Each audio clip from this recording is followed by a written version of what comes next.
So today we're going to be talking about homeostasis and the muscular system. But before we talk about the muscular system, we have to define a few terms. And first is muscle. And muscle is a tissue that contracts to produce movement. And it is literally found everywhere in the body. If you look at all of these pictures of a human skeleton, you'll see that you can see almost no bone because it's completely covered with muscle. Now we need to talk about voluntary versus involuntary muscle. There are a couple of ways to classify muscle, and one way is whether the muscle is voluntary or involuntary. And voluntary muscle is muscle that's under your conscious control. You think about it in order for it to move, in order for that muscle to contract. You have to actually think about it. And these would be muscles that cause you to smile, that help you to walk, and maybe even help you to write, to take notes in class.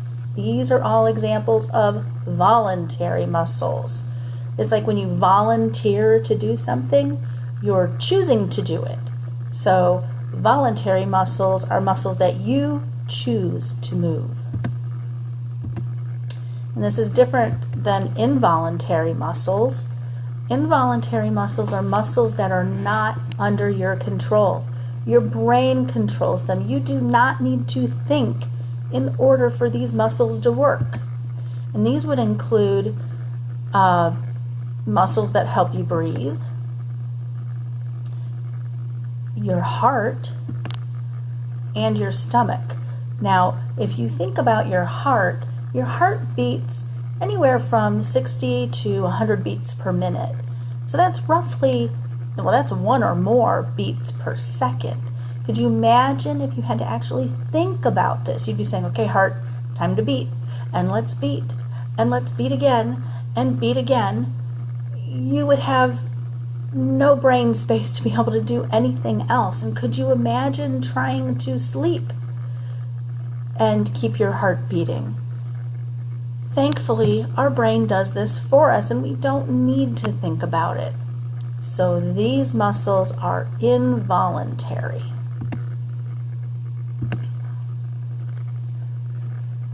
Now, we can classify muscle another way. We can talk about the tissue type. And there are 3 tissue types for muscle. There's skeletal muscle, cardiac muscle, and smooth muscle. So we're going to talk about the classification of muscle in this way next. And first let's talk about skeletal muscle.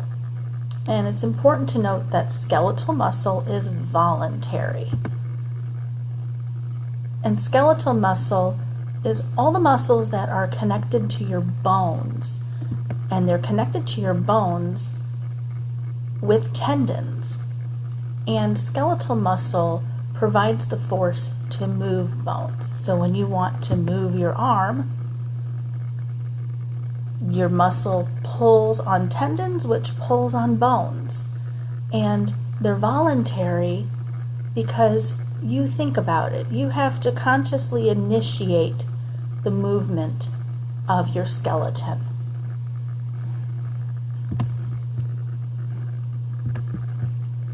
And the second type of muscle tissue is smooth muscle. Now, smooth muscle is involuntary. You do not need to think in order to initiate contraction of this muscle. And smooth muscle is located in many of our internal organs, and especially in our digestive tract, so our stomach, and also in our blood vessels. And you can see in this picture, there are several layers of muscle within the stomach wall. And then we also have smooth muscle inside of our blood vessels, which the smooth muscle in our blood vessels helps our blood vessels control blood flow, how much blood flows to different organs and different muscles and to the skin.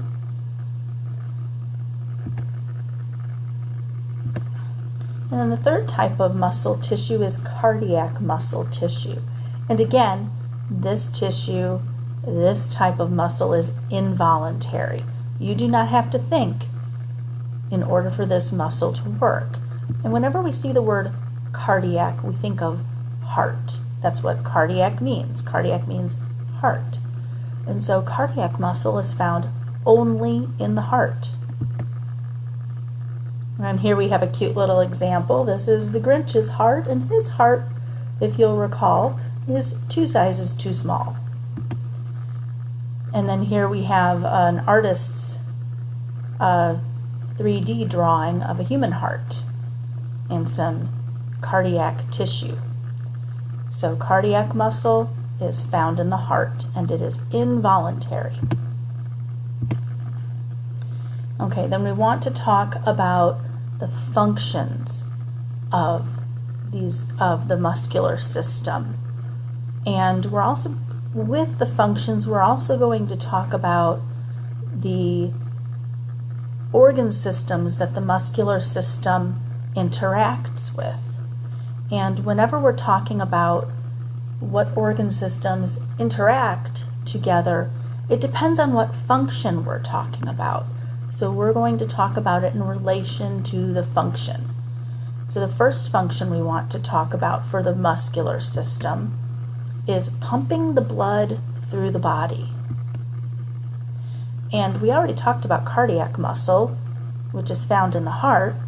Well, the cardiac muscle, the heart, is what pumps blood through the body. And again, as we said, it's involuntary. You do not need to control your heartbeat. And when we're talking about blood being pumped throughout the body, the muscular system is interacting with the circulatory system.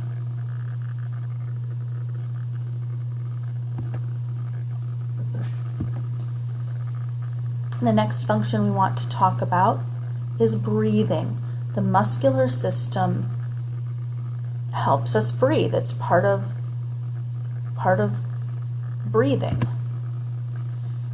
And there's a specific muscle called the diaphragm. And the diaphragm is skeletal muscle that lies below the lungs. And when that muscle contracts, it pulls down the diaphragm, which causes you to inhale. And when we're talking about breathing, the muscular system is interacting with the respiratory system and the circulatory system. And the next function we want to talk about is digestion. Yes, the muscular system is involved with digestion. Your tongue is a voluntary skeletal muscle that when you are chewing, it moves food from side to side towards the teeth so that it can be ground up by your teeth, and it also helps with swallowing. And then your stomach and your intestines are lined with smooth muscle. And remember, smooth muscle is involuntary. And so that smooth muscle in your stomach and intestines squeezes food along, helps push food along through the digestive tract. And when we're talking about the function of digestion, the interaction is with the digestive system, muscular system and digestive system. The last function we want to talk about is movement. This is what we think of when we think of the muscular system. It helps us to move and stand upright. And again, we said that tendons connect muscles to bones, and these muscles contract and relax to make our bones move. And it's pretty clear in this picture. We see that red muscle connecting the arm bone to the spine. And we see a skeleton, so it's pretty clear to see that in the function of movement and standing upright, the organ system interaction is between the muscular system and the skeletal system. And for homeostasis, there are many ways that the muscular system contributes to homeostasis. And remember, homeostasis is the maintenance of internal stable conditions. But of all the many ways the muscular system contributes to homeostasis in the body, we just want to talk about one, and that's body temperature. And we're going to talk specifically about when you're cold. I think we've all had that experience where you start to shiver, and that shivering is your muscles contracting rapidly to help raise your body temperature. And then also smooth muscles in the arteries help to control blood flow through the skin, which helps determine how much heat is lost through the skin. And when regulating body temperature, the muscular system is interacting with the circulatory system.